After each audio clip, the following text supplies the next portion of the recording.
Hey, good afternoon or good morning, depending on where in the world you're joining us from. And if you are observing any religious holidays today, I hope today's a meaningful one.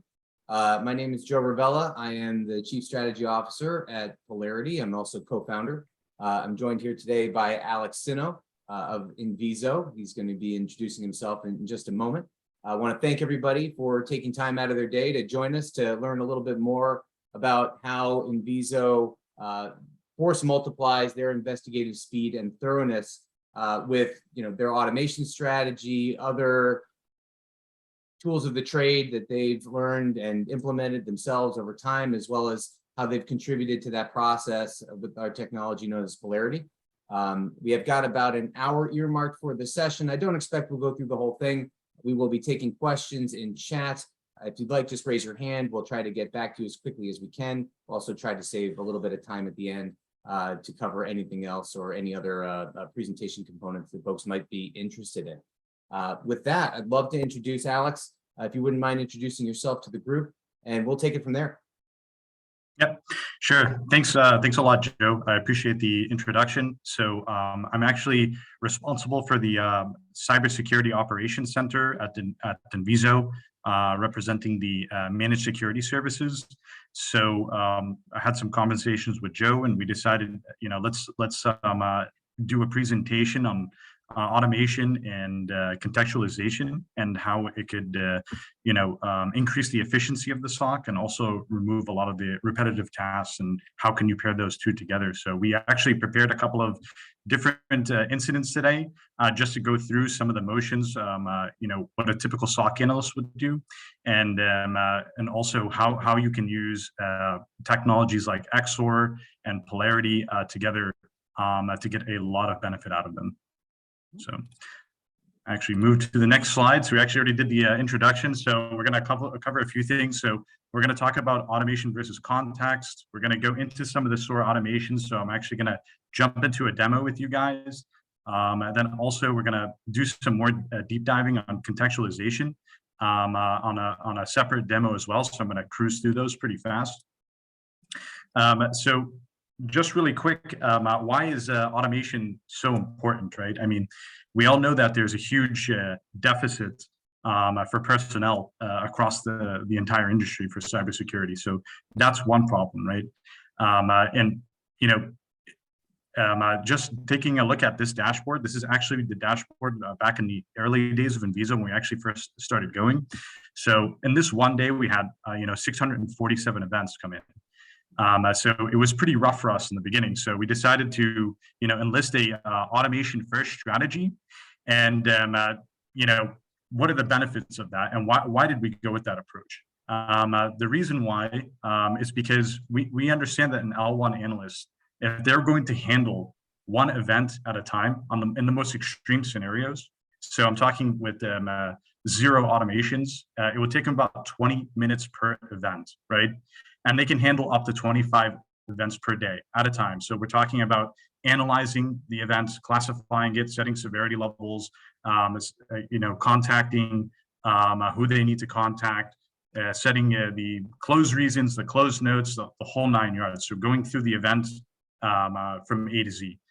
So now, if you work with that math, and you know that the L1 analyst can handle around 25 events per day at that rate.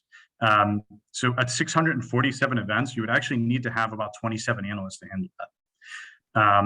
Now, as for 24/7, typically you're looking at least 12 analysts as a minimum.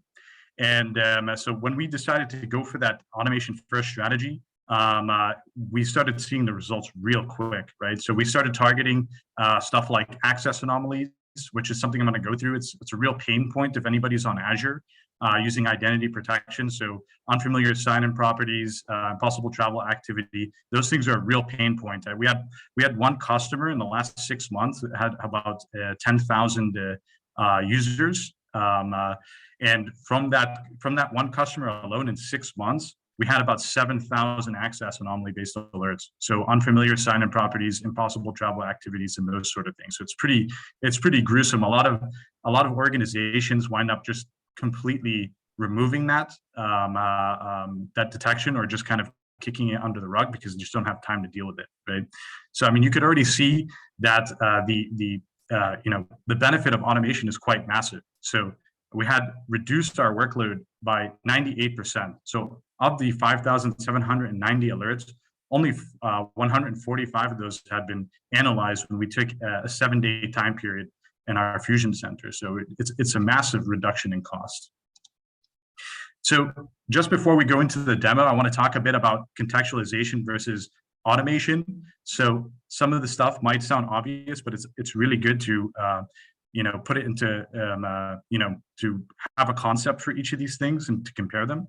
So contextualization, it lowers the amount of workload or effort required to handle a manual task, right? So automations remove the number of manual tasks needed to accomplish, completing the incident when you're working through the SOC. Contextualization will swiftly add context from multiple different platforms without altering user behavior. And that's actually really important because if you want to integrate other platforms into your workflow, you have to make sure that you don't alter the user behavior so much. Automation will actually absorb logs from different data sources and take action upon them. So that's something we'll actually touch base upon in a little bit.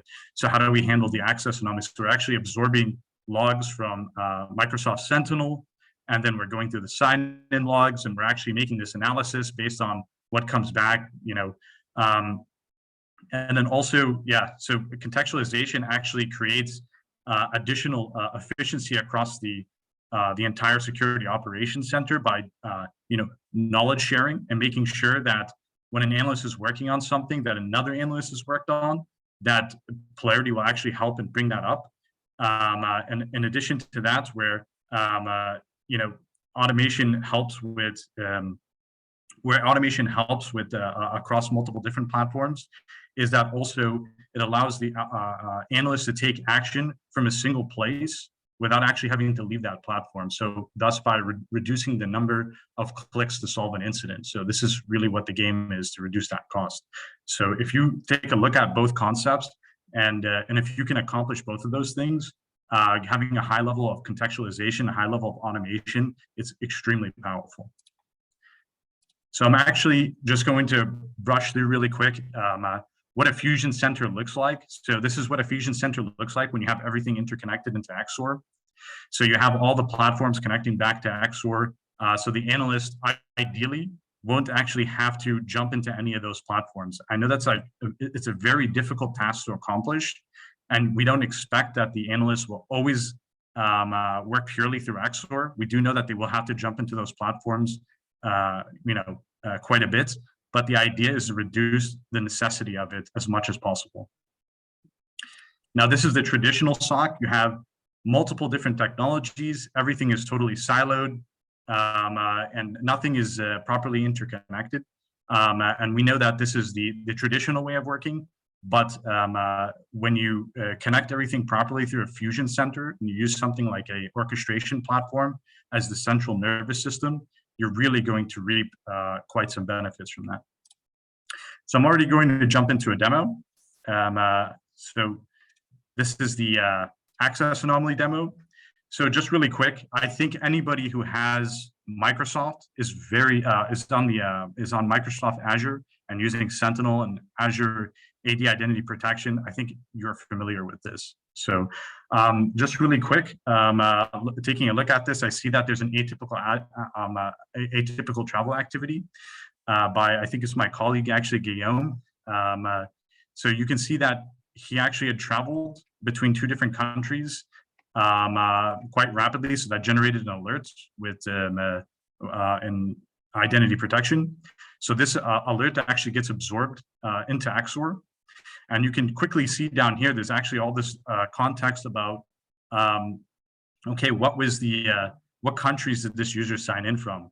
Was it, and then when did they use multi-factor authentication? When did they use single factor auth, right? So I can quickly see some of this data. So I actually just pulled up Polarity really quick, and I can see that this IP is actually belonging to the Brussels office of NVISO. So maybe I shouldn't be exposing that, but that's our public IP.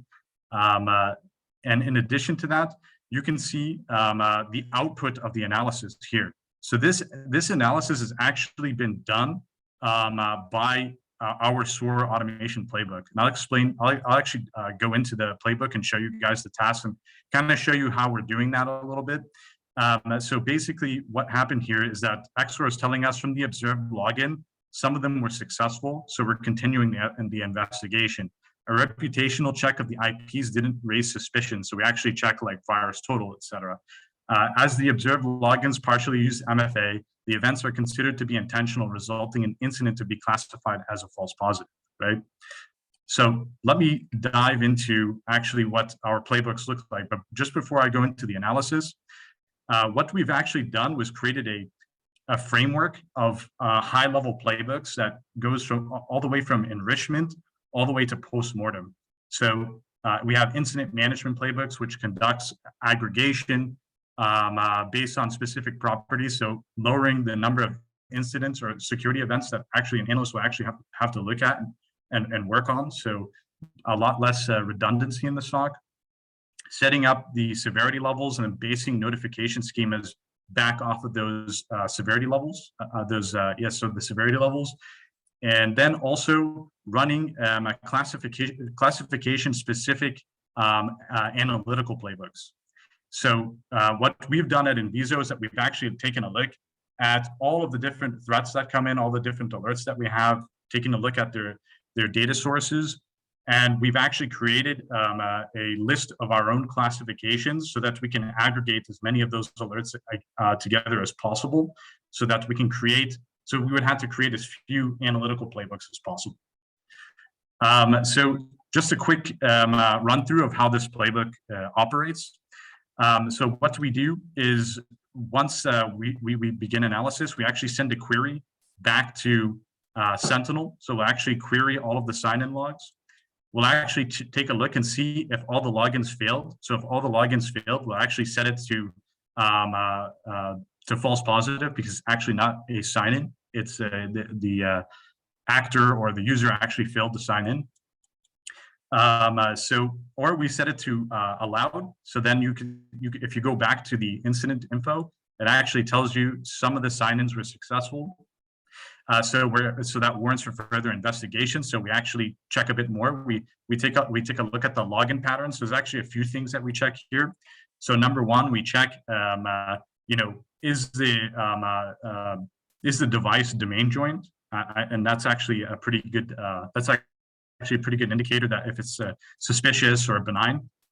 In addition to that, we will also do a quick analysis of the IP through some third-party sources like Abuse IPDB or Virus Total, and basically we'll come back and let the analyst know, hey, actually this IP address is malicious, or we'll actually bypass certain parameters in here. So even if it was logged in with MFA and the IP is malicious, we'll still take a look at it.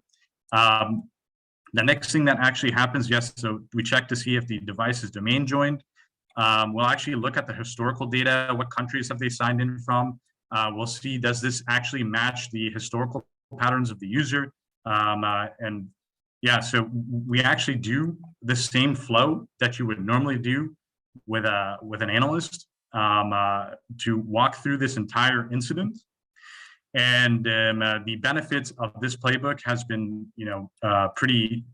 pretty huge. So we've been able to filter out a lot of those anomaly-based detections. I think a lot of people are having issues with anomaly-based detections. You either tune it too loosely and you get too many alerts, or you try to tighten the anomaly detection and then you end up with false negatives. But in this case, if you actually pair your anomaly-based detections with automations, you have something extremely powerful. And actually, what we've noticed is that recently, I just ran the numbers recently. It's about a 95% reduction in the number of access anomalies that the L1 SOC actually has to handle manually. So what ends up happening is that once this is fully analyzed, the analyst will actually jump in afterwards and do the follow-up investigation or reset a password and those sort of things. So this actual analysis by the automation takes about 2 to 3 minutes to go through. So in 2 to 3 minutes, we're going to have a pretty good idea if this is malicious or not. So that's that touches for automation. So I'm going to actually jump into just going to skip ahead. Sorry about that. I'm going to jump into the contextualization part, and I'm going to talk a little bit more about a different incident and how you can actually use Polarity in that incident. So Polarity is a great contextualization tool. So you saw before how everything was interconnected to XOR, and we were using XOR to take action to come up with different conditions based on the data that comes to lower the number of manual actions taken in an incident. And now you have Polarity to interconnect with all your different tools. And also, actually, funny enough, I actually have Polarity up on the side here as well, just to show you guys a bit more details on that.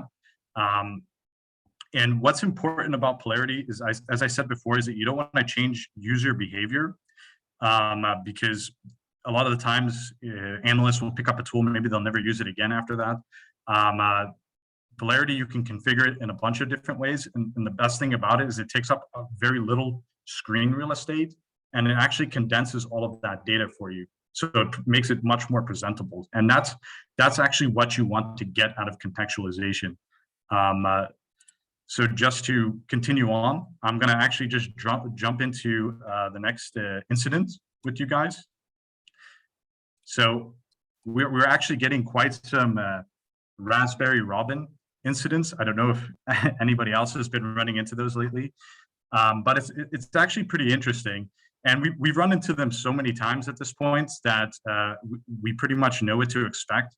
But what ends up happening is like, all right, hey, it takes a little while for the whole SOC to become aware of it. It might take a few days, but with Polarity, a lot of that stuff changes. So here's what it looks like. This is my setting. I think a lot of other people have some pretty crazy settings in Polarity where they dump a lot of data into it, but I like to keep it condensed to the materials that I like the best, or condensed to the specific integrations that I like the most. So you can see in here that right away I get from this domain, from this Raspberry Robin incident, this domain that's b9.pm8080. It has a rating of 17 out of 9, a score out of 17 out of 95 detections on virus total, right? I also see that there's a JIRA ticket open for it, so I can quickly see, okay, there's actually an incident open for this specific domain. This is not even tying back to the incident itself and then pivoting from the incident to find the JIRA ticket that ties to it. So this actually looks at a specific indicator and tells you across all of your tools, more information about that indicator. It's actually quite powerful.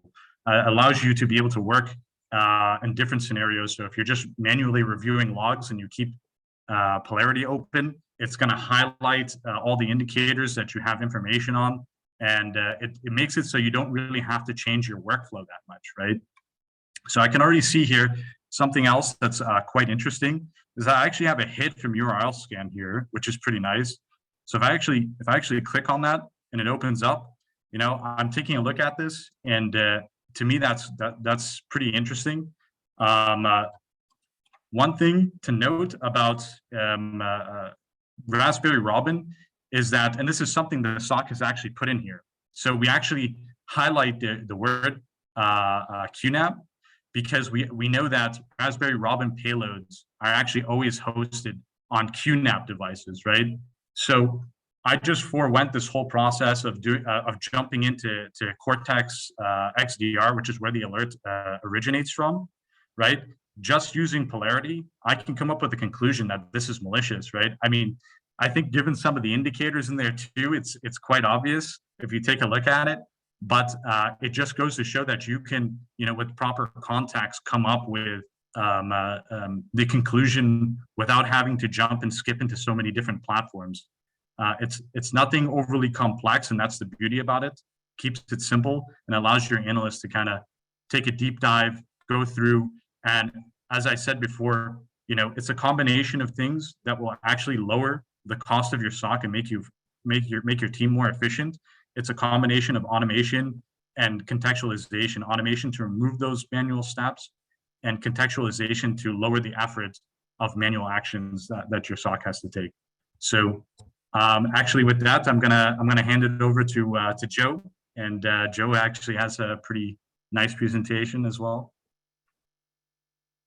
You're going to be a tough act to follow, though, Alex. So I hope I can deliver. Before we go down into my part, Alex, there was just a couple of questions.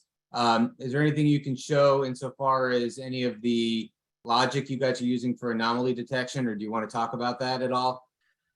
So we do have an ML job, but we're not using it for the sign-ins. The anomaly-based detections that we're using is a built-in mechanism from Microsoft. It's the Azure Identity Protection. But we do actually have a machine learning job for vulnerability scans by parsing or by analyzing the violations. But that I have to check and see if that's something I can give up to you guys. So I'll have to come back on that one. But you can reach out to me on LinkedIn and we can talk about it a bit more. Thanks, Alex. And then we got one more, and I'll try to answer it best I can right now. So the question is, can XOR not pull the Polarity data and add it to a ticket instead of having to copy and paste it from different tools? So you can use the Polarity overlay, obviously, on top of XOR. And yes, you can do enrichment in XOR from any given sources that you want to develop against. The Polarity API is open. So if you wanted to use an intermediary tool that you use for ticketing or enrichment, you can call the Polarity API, its integration API specifically, and bring in some of the information from here if you've gotten to that point of maturity. The benefit here, though, is as much as analysts want to work in one tool and the industry is driving in that direction to get to the point where we're working in one technology, we find that despite our best intentions and 2 or 3 decades of trying to do this, we haven't gotten there yet. So we're going to keep breaking out. We're going to work in different technologies. So we want to be able to deliver that contextual information wherever you are in the process. Alex, I don't know if you have any additional thoughts on that as well. No, that's exactly what I would answer as well. And I'm also aware that there's even a way to call the XOR API, but we have quite some heavy customizations on XOR. So we're still following up to convert those customizations and build our own Polarity integration so that we could pull in the data as well. Awesome. And that'll put me right into the danger zone where I'll try to adjust my presentation on the fly for this. All right, so if there's no further questions for Alex just yet, I will take over the share and hope that everybody can see my screen. Alex, can you give me a thumbs up that you can see the presentation? Yep. Awesome. Looks good. So yeah, again, thanks, Alex. A tough act to follow. I will try my best, and I will keep it rather brief, I think.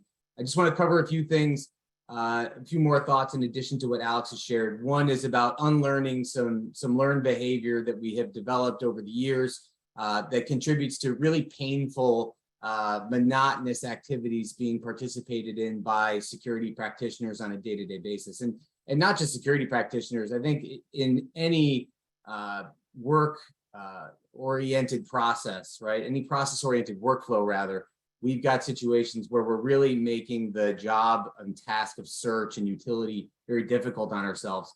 Talk a little bit about the value of going down the rabbit hole, and then also my little take on how it's better to give than receive. So this presentation is a complete shift from what Alex and I initially prepared.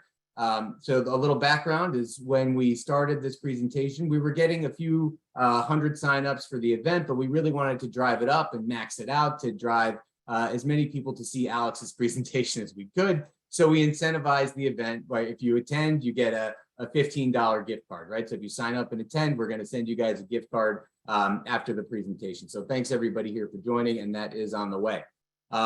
It's a classic example of the business moving ahead of information security, right? So it happens all the time. We've got a business that wants to be enabled. They want to, make the business grow. So they make some decisions, and sometimes they're not thinking about all aspects of security in the process.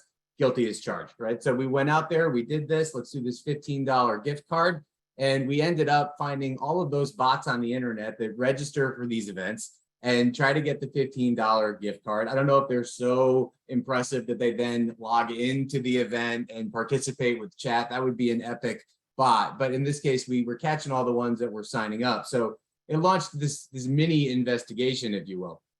We had hundreds and hundreds of domains that we were trying to triage really rapidly. This is a subset of that inventory with the full email addresses redacted to defend anyone if these are in fact real. But the way that we launched into this is with Polarity, you can just designate what we call a focus mode search. So that's not something that Alex showed, or at least he didn't really speak to. He did show it ever so briefly. But the focus mode search, you just hit a keystroke or you hit a button on the Polarity client, then you can start triaging these domains really, really fast, right? And this is exactly what I was doing all day, not all day, but a lot of October 4th, triaging these particular requests, right? Going through these, taking a look and seeing, are these legitimate folks who are looking to join our webinar, or are we being attacked by some bot?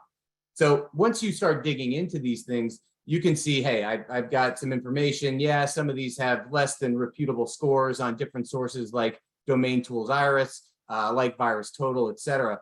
But the funny thing that really stood out to me was where these domains are resolving to, right? So this 35.186 stood out to me. Then I saw it again on this domain. I saw it again a little bit further down on another domain. So what I noticed very, very quickly, just by an integration as simple as dig, is that I may have something that's either coordinated or automated that's doing a lot of these registrations. Alex showed a little bit of URL scan. I can also jump in here, get a quick glimpse of what the site looks like. So here, I don't even have to pivot out to URL scan to get a better glimpse of this. I can tell pretty much what this thing looks like just by taking a peek. Same thing for this domain. I can dig in here, take a look. Something very similar here with these domains, right? As I continue to look. So just dig and URL scan, two free, openly available data sources, tremendously valuable for me as I started doing my investigation. So that's just a little story of the business moving fast and a security event that we had to investigate just as a byproduct. But what I also want to talk about is how you can dive down the rabbit hole and how we have to dive down the rabbit hole. So when we look at domains or we look at any string in isolation, we're doing the organization a bit of a disservice because there are relationships associated with these things that we're investigating that's one hop, two hops away that could be materially relevant to what's going on in the background. So here I used a segue from Alex's presentation. He used a helpful annotation to help him identify the makeup of what a malicious website might be. I've also annotated this domain. This is a visual cue, right? We don't have to annotate things as good, bad, right? Right now I'm annotating something as just something valuable to know, right? It's not necessarily, I haven't made a judgment about this thing. I just need to know something about it. In this case, I need to know that I need to use this for my presentation, right? So here I'm going to jump down to that dig record. I'm going to look for that IP, and I'm going to show you how you can just quickly dive in and do a second order search. So here I have the DNS resolution for this domain. I'm going to copy it, right click with Polarity, and then I'm going to search the clipboard. And you'll see here how quickly I can get the additional visibility about this thing. More stuff came back. Here I've got some information from AbuseIPDB, free data source. Alien Vault OTX, this is community-driven threat intel backed by AT&T, right? All valuable to me. But one of my favorite integrations is this RiskIQ integration, which is going to give me historical DNS associated with this particular host that I'm investigating. And here again, I'm going to dive down that rabbit hole really, really quickly. What are all the things associated with this particular string that are available to me? I'm going to copy that again, search my clipboard. And now anything that's associated with it, I'm checking all of my external data sets, I'm checking my internal data sets, and I can get a quick glimpse of, do I have any interaction with this? Just like Alex showed, hey, do we have any JIRA tickets open? I can go through, do the same. And in fact, in this particular case, I have a hit in my SIM showing me that I have some traffic that's gone through my firewall to this particular domain that's otherwise associated with one of the strings that I'm being focused on, by the outside. So that's just a quick way that we can take a few strings, isolate down, figure out the relationships, and then get even more information back. I could show, and this is the part where I mentioned I'm going to go a little bit off script because of the question about XOR. and how we integrate with it. So let's see if I can turn that one on. Always happy to put myself out there and fail. So I'll turn on XOR and I will do a search on one of these domains. And let's see what comes back. And yeah, so I set up our XOR integration. So if I wanted to, if I had enough information right now, I could actually go into Polarity. I could add additional context into the XOR platform about this thing, and I could kick off a playbook. So it doesn't matter where you do your work. If you want the power to kick off a playbook within XOR, anywhere you go, you can be running the XOR integration. Obviously, it's going to query XOR as well and bring that information to you wherever you go. And if you're less on the XOR side of automation and using Phantom or a different one, we have comparable integrations along those lines as well. But it's not just search, right? In some cases, I might have something like a timestamp represented on my screen that I might want additional information on. So here, it looks like some epoch time got caught in my record. I don't know what time that is, but Polarity can help me in that regard as well. So not just search, not just execution, but also operation as I'm going through my day-to-day. So thanks CyberChef for translating this time so that I don't have to break out, go somewhere else, and continue my work. So that's just a tale of what we encountered over the last 2 days. Working towards summing this up, it is better to give. So everyone on this call, whether or not you're operational cybersecurity person, whether or not you perform some other function, right? We all reference lists. We all collect information. It's better to share that information so that we don't have rework. Now, if you work for an MSS, you've got customers, you've got customer inventories, asset inventories, identities. This customer likes this asset behaves weirdly on these occasions, right? This is their segment. Any information you gather like that, you can pump into the platform. So here I've got an inventory of high value targets, right? Maybe they're privileged accounts running within the environment. Here I've got some crown jewel applications, if you will. They're very important to the enterprise. If we get an alert, if we get a notification about these things, I want to be able to quickly tell the analyst that these are important to us, right? And then network subnets, you could have 10, you could have 10,000, right? 10,000. And if you have that, it's very difficult unless you've been at that organization for a lifetime to be able to just eyeball that IP and know exactly what subnet it's in. Now with Polarity, you can. You import all these things, it's going to take about 30 seconds. And when you start triaging investigations on your own, right, you're going to get the benefit of all those things that are imported. So here I have a Windows event ID. I can get context on what that thing really means. And I can understand what this asset does. It's a crown jewel app. I can understand what this user ID does. It migrates information for me. And as I said, we are CIDR aware. So if I look up this particular IP, I can understand what segment it's in. This is in my staging subnet. So with that, showing just a little bit of how you can dive down that rabbit hole, as we said, how you can import information and use annotations really to contextualize the heck out of whatever you're doing, right? Taking it back to Alex's presentation, we really want to enable both that automated search capability, automated utility, as well as that contextualization so that everyone can do a much better job, not necessarily a faster job, right? We always want to do a faster job, but what good is it doing a fast job really, really bad? So we are getting that information to you so that you can make the best decision possible. And then as we hit the tail end of the presentation, really wanted to issue a formal special thanks to NVISO because they also were the inspiration for a new reference channel that's available within the Polarity platform now. It's the LOLBAS channel, so living off the land binaries. If you're working in command line or if you're reviewing event logs, or if you're doing forensics, incident response, and you're coming across binaries, executable names, right, that kind of thing. Now with this integration, you'll be able to get information on how the executable is used when living off the land, right, and quick links out to resources that help you understand that even further. So that's available now. That's out on our GitHub page, Polarity, github.com, Polarity.io reference channels. You can also see our 180 integrations on GitHub as well. With that, we want to open it up to a broader Q&A if there are any further questions.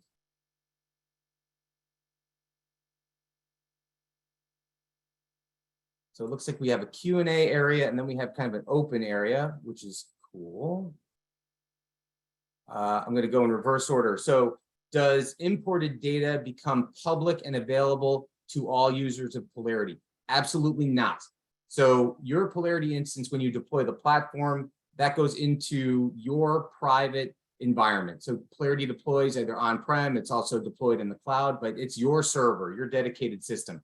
We don't share the database. It doesn't come back to Polarity, the company, right? It's all yours, and everything in there, even more so, is access controllable across teams. So there might be something very relevant to someone who's working a incident response where the sphere of awareness should be much smaller versus something that's general knowledge that we want to open up to the entire enterprise, such as, you know, this is a partner, or this domain is associated with the new advertising campaign.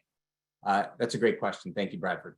I see a question from Kevin. I keep Polarity running during all, that is not a question, but thank you, Kevin, for saying how you keep us running all the time. Very much appreciate that.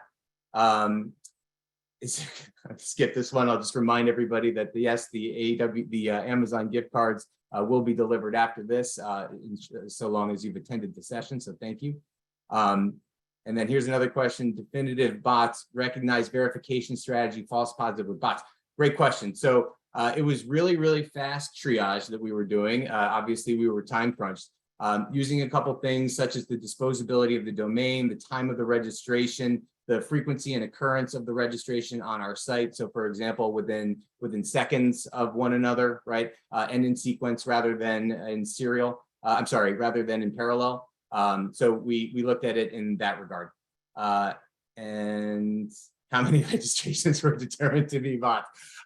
More than, I think, 200 actually netted to be definitively. And then probably a small delta of there were either just people getting creative or their bots are not as mature as other people's bots. But yeah, great questions. Those are all that I see. Brenna, do you have any other questions that have come in through any other channel that I'm not seeing?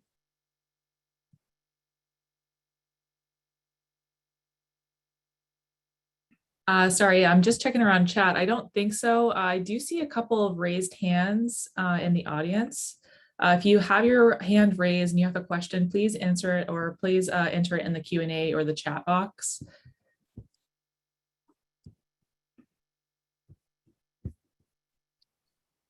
Give that a second just to see if anybody wants to take the opportunity. I really appreciate all the great comments here. Thank you for that. I know Alex and I are very happy to get together. If it's not apparent, we have a good working relationship as well, and I love co-presenting with Alex. We'll make sure that we do this again.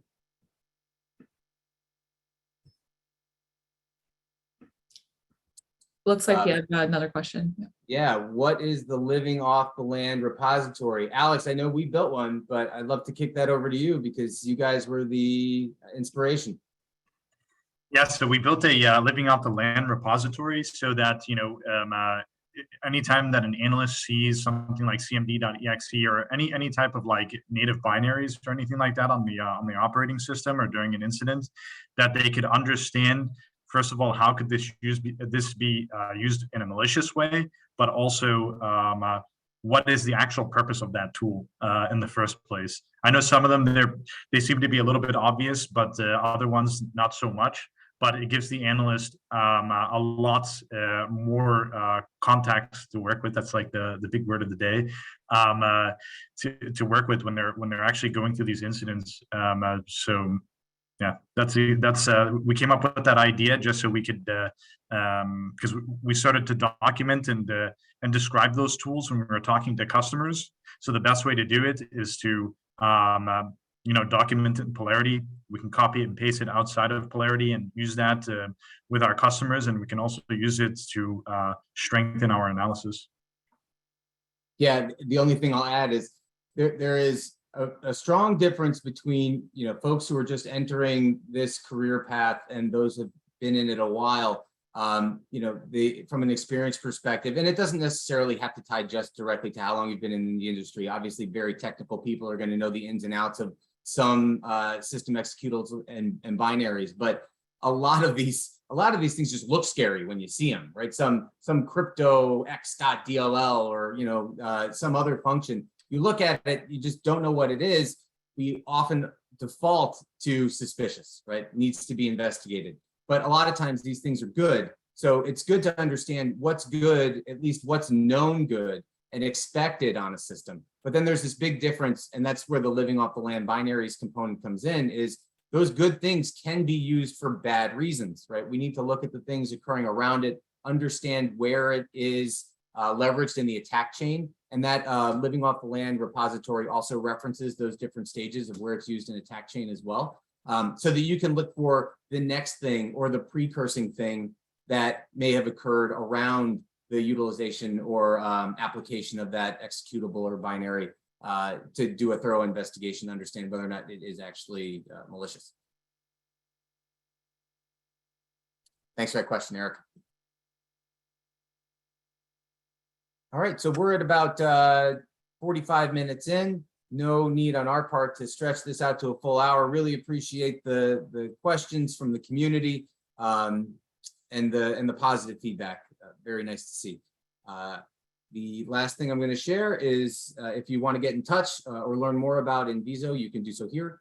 You can also learn more about Polarity at polarity.io or request a demo. But really, from the bottom of my heart, thank you so much, everyone. And thank you, Alex, especially for doing this with us. Really appreciate your partnership. And again, wishing everybody a great rest of their week. Thank you.